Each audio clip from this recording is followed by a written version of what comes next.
메탄은 우리의 일상생활과 매우 가까이 있는 물질입니다. 그리고 매우 중요한 온실가스이기도 합니다. 오늘은 지구온난화의 핵심이 될 수도 있는 메탄에 대해서 알아보려고 합니다. 메탄, 영어로는 methane, 화학식은 CH4입니다. C는 탄소를 뜻하는 카본에서 그리고 H는 수소를 뜻하는 하이드로전에서 왔습니다. 메탄은 탄소 1개와 수소 4개로 이루어진 물질입니다. 입체적인 구조를 보면 가운데 탄소가 있고 정사면체의 꼭지점에 수소가 위치한 모양입니다. 네 방향으로 완전히 대칭적인 형태입니다. 우리나라의 웬만한 도시에는 도시가스 배관으로 취사 및 난방용 가스가 보급되고 있습니다. 이 관을 통해 보급되는 가스를 도시가스라고 부릅니다. 이 도시가스는 천연가스라고 부르기도 합니다. 인공적으로 생산된 것이 아니라 땅속에 보관되어 있던 가스를 채굴해서 가져온 것이어서 천연가스로 부르는 것입니다. 천연가스의 주성분이 메탄입니다. 탄소가 2개인 에탄가스도 일부 섞여 있지만 대부분의 성분은 메탄입니다. 나무를 떼던 시기를 지나고 연탄을 떼던 시기도 지나고 LPG 가스통을 운반하던 것에 비하면 그냥 스위치만 켜면 불이 켜지니까 도시가스를 사용하면서 생활의 편리함이 매우 높아졌다고 할 수 있겠습니다. 천연가스 발전소의 핵심 시설인 가스터빈을 돌리게 하는 원료는 천연가스입니다. 석탄 화력발전소에 비해서 탄소 배출량은 절반 정도로 적고 미세먼지 배출은 거의 없는 것이 천연가스 발전이라 환경 문제가 중요한 사회 문제가 되어 있는 현대에는 석탄 화력발전소는 빠른 속도로 천연가스 발전소로 바뀌어 갈 것으로 예상됩니다. 천연가스의 주 생산지 중 하나는 러시아의 시베리아입니다. 이곳에서 유럽의 여러 나라로 가스 파이프라인이 설치되어 있습니다. 이 관을 타고 각 나라로 천연가스가 수송되고 있습니다. 이 파이프라인은 그 규모가 어마어마한데 지도에서 붉은색 실선이 가스 파이프라인이 설치되어 있는 지역입니다. 예전의 적국이었던 러시아와 유럽연합이 이 가스관을 통해서 교역을 하고 서로 주고받는 사이로 발전해가고 있습니다. 물론 여전히 경계의 대상으로 남아있긴 하지만 서로 주고받는 것이 늘어나면 긴장은 줄어들 수밖에 없을 것입니다. 러시아의 가스관은 중국으로 연결할 준비를 하고 있고 우리나라의 경우에도 남북 관계가 좋아지면 블라디보스톡에서 가스관을 한반도로 연장하는 것을 생각해 볼 수 있을 것입니다. 현재는 그것이 안 되니까 배로 실어와서 사용하고 있습니다. LNG라는 말은 자주 들으셨을 거라고 생각됩니다. Liquefied Natural Gas의 약자이고 우리말로는 액화 천연가스입니다. 천연가스를 영하 162도까지 온도를 낮춰서 액체로 만들고 그것을 배로 실어서 수송하는 것입니다. 액체로 만들면 부피가 600분의 1로 줄어들기 때문에 수송하는 데 매우 유리해집니다. 우리나라 조선업체들이 가지고 있는 LNG 수송선 제조 기술이 매우 뛰어나기 때문에 전 세계에서 운영되고 있는 대부분의 LNG 수송선은 우리나라 조선사가 만든 배입니다. 석탄 발전소가 배출하는 이산화탄소와 미세먼지를 줄이기 위해서 가스터빈 발전소로 교체되고 있고 선박이 배출하는 황이 문제가 되어 LNG를 연료로 사용하는 LNG 추진 선박도 늘어나고 있는 추세여서 메탄 경제의 규모가 점점 커지는 추세입니다. 700도에서 1100도의 고온에서 메탄과 수증기를 반응시키면 수소가 발생합니다. 그리고 부산물로 생성되는 일산화탄소와 물 분자를 반응시키면 추가로 수소 분자를 만들어낼 수 있습니다. 메탄 한 분자에서 수소 분자 4개를 만들어내는 것입니다. 이렇게 발생한 수소는 수소 연료 전지를 통하여 전기를 생산하는 데 사용될 수 있습니다. 미래 에너지의 핵심이라 생각되는 수소경제 사회에서 수소를 생산하고 보급하는 것은 가장 핵심적인 인프라일 것입니다. 전기 분해를 포함하여 제한되고 있는 다양한 수소 생산 방법 중 하나가 도시가스 파이프라인으로 공급되는 메탄에서 수소를 만들어내는 방법입니다. 지금까지 주로 메탄을 활용하는 측면을 살펴보았다면 지금부터 온실가스라는 측면에서 메탄을 살펴보도록 하겠습니다. 메탄은 대기 구성 성분 중에서는 미량 성분인데 0.00018% 정도 차지하고 있습니다. 질소, 산소, 아르곤에 비하면 매우 미미한 존재이고 미량 성분 중 하나인 이산화탄소에 비교해서도 얼마 안 되는 양입니다. 그러나 온실 효과면에 있어서는 무시할 수 없을 만큼 기여도가 큰 것이 메탄입니다. 메탄은 이산화탄소 다음으로 기여도가 높은 기체로서 4에서 9%의 온실 효과 기여도를 가지고 있습니다. 농도는 매우 낮은데 온실 효과 기여도가 이렇게 큰 이유는 각각의 분자가 가지는 온실 효과 기여도 면에서 메탄 분자가 이산화탄소에 비해서 월등히 높기 때문입니다. 20년간의 온실 효과를 비교하면 메탄은 이산화탄소의 84배, 100년을 비교하면 28배의 온실 효과를 가집니다. 대기 중에서 메탄의 수명이 이산화탄소에 비해서 짧기 때문에 짧은 기간을 비교할 때 온실 효과가 더 크게 나타납니다. 100년을 보았을 때도 28배이니까 대기 중으로 메탄이 방출되면 지구온난화가 얼마나 급격하게 진행될 것인지 짐작해 볼 수 있을 것입니다. 산업혁명 이후 대기 중 이산화탄소 농도가 급격히 증가했고 특히 1960년 이후 그 속도는 더 빨라져서 현재는 400ppm이 넘는 농도를 유지하고 있습니다. 대기 중 메탄 농도도 1988년 1700ppb이던 것이 2020년에는 1900ppb로 높아지고 있어서 온실 효과를 가중시키고 있습니다. 1979년부터 2011년까지의 온실가스 변동을 보여주는 이 그래프에서 이산화탄소의 온실 효과가 크고 비중이 확대되고 있긴 하지만 메탄의 영향력도 작지 않다는 것을 알 수 있습니다. 메탄이 만들어지는 과정은 크게 세 가지로 나누어 볼 수 있습니다. 첫 번째는 생물이 관여하지 않는 무기작용에 의한 것입니다. 유기물이나 미생물이 관여하지 않는 반응이고 마그마 활동이나 암석과 물 사이의 반응에 의해서 만들어집니다. 가장 대표적인 경우가 중앙해령 주위에 형성되는 열수 분출구입니다. 지각이 갈라져서 양쪽으로 확장하는 지역인 중앙해령에서 바닷물이 암석 사이로 스며들어 마그마와 반응하면 아황산가스, 이산화탄소, 메탄, 망간, 철, 헬륨 등이 방출됩니다. 메탄이 만들어지는 두 번째 작용은 열변성입니다. 고온 고압의 환경에서 땅속에 묻힌 유기물이 변성되어 메탄가스가 만들어지는 것입니다. 이 과정은 석유가 만들어지는 것과 같은 원리입니다. 유기물이 고온고압에서 열변성되면 일부는 석유가 되고 더 잘게 분해된 물질은 가스가 됩니다. 이렇게 땅 밑에 갇혀있는 천연가스의 주성분이 메탄입니다. 천연가스는 때로는 가스전에 별도로 있고 어떤 경우에는 원유와 함께 있기도 합니다. 그리고 최근 미국에서 많이 개발되고 있는 가스가 셰일가스입니다. 이 경우에는 삶에 가스가 갇혀 있어서 채굴이 기술적으로 어렵지만 최근 기술의 발달로 채산성이 높아지고 있습니다. 우리나라도 미국에서 많은 천연가스를 구입할 계획입니다. 메탄이 만들어지는 세 번째 기작은 메탄 생성 고세균에 의한 생합성입니다. 이러한 미생물을 메타노젠이라고 부릅니다. 메탄과 무엇을 생산한다는 의미를 가진 젠을 결합하여 메탄을 생성하는 생물이라는 의미를 가진 단어가 메타노젠입니다.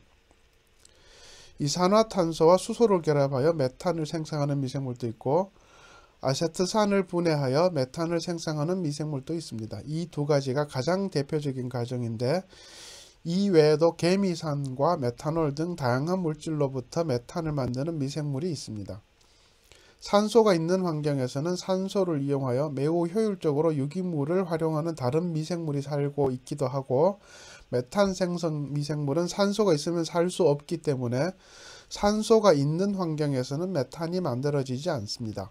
메탄이 만들어지는 환경은 모두 유기물은 있고 산소는 없는 환경입니다.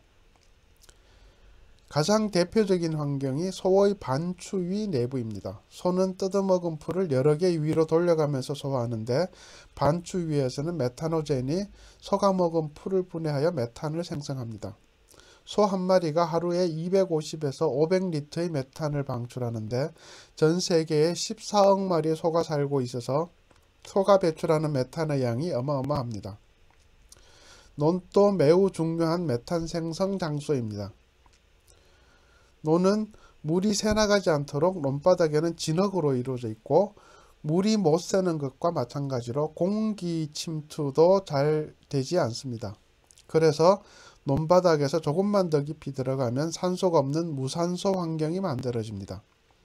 논에는 유기물이 많이 쌓여 있고 산소가 없는 환경에서 이 유기물은 아세트산으로 분해되고 이것이 다시 메탄으로 분해됩니다. 벼의 뿌리를 통해서 산소가 공급되는 경우에는 이 메탄이 분해되어 이산화탄소가 만들어지지만 그렇지 않을 경우 메탄은 확산과 기포 방출로 대기 중으로 방출됩니다. 메탄은 때로는 벼의 기공을 통하여 대기로 방출되기도 합니다. 습지도 논과 마찬가지로 대표적인 메탄 생성 미생물의 서식지입니다. 열대와 온대 지역의 습지도 메탄 생성에서 중요한 지역이지만 최근에는 북극권의 동토 지역이 매우 중요해지고 있습니다. 알래스카와 시베리아를 포함한 북극권 지역은 동토에 매우 많은 유기물을 저장하고 있습니다. 영구 동토로 얼어있던 유기물이 풀려나면서 미생물에 의해서 메탄이 생성되는 것입니다. 메탄 생성이 매우 활발할 경우 이렇게 공기방울로 분출하게 됩니다. 쓰레기 매립지도 대표적인 메탄 생성 지역입니다. 생활 쓰레기에는 많은 유기물이 포함되어 있고 산소가 공급되지 않는 땅 속에서 메탄이 생성되는 것입니다. 매립이 끝난 쓰레기 매립장에서는 이렇게 가스 채집관을 통해 메탄을 회수하게 됩니다. 대기 중으로 방출되는 메탄을 줄이는 데도 도움이 되고 이를 이용해서 발전을 하면 에너지를 절약하는 효과도 있습니다. 이 그림은 메탄의 생성과 소멸량의 영역별로 구분해서 나타낸 것입니다. 그림에서 주황색으로 표시된 것이 사람에 의한 메탄 방출을 의미합니다. 화석연료에 의해서 111메가톤, 농업과 쓰레기에 의해서 217메가톤이 방출됩니다. 자연적인 요인으로서 습지에서 방출되는 것이 181메가톤으로 꽤 높은 비중을 차지합니다. 대기 중으로 배출된 메탄은 화학 반응에 의해서 다른 물질로 바뀌는데 연간 518메가톤이 이 과정을 통해서 사라지게 됩니다. 이렇게 배출되는 양과 사라지는 양의 균형점을 찾으면 온실가스 효과를 걱정할 필요가 없겠지만 배출량이 더 많기 때문에 대기 중 메탄 농도가 계속해서 높아지고 있습니다. 지역별로 보면 사람이 가장 많이 살고 있는 북위 30도에서 60도 사이에서는 농업과 쓰레기의 비중이 가장 높고 다음은 화석연료에 의한 메탄 방출이 높습니다. 북위 60도에서 90도까지 북극권의 경우에는 습지에서 방출되는 메탄의 비중이 가장 높습니다. 북위 30도 이하 남반구까지 모두 포함한 지역에서는 농업과 쓰레기가 제일 중요한 배출 요인이지만 습지에서 배출되는 메탄의 양도 이에 버금가게 높습니다. 화석연료, 생체 연소 등 다른 요인은 상대적으로 적은 비중을 차지합니다. 인간 활동에 의한 메탄 방출로만 국한해서 보면 화석연료에 의한 것이 33%로 가장 높고 다음으로 가축 사육 30%, 쓰레기 18%, 식물 재배가 15%입니다. 대기 중 이산화탄소 농도는 일정한 속도로 증가하는 데 반해 메탄의 경우에는 중간에 한번 평평하게 변한 흔적이 있습니다.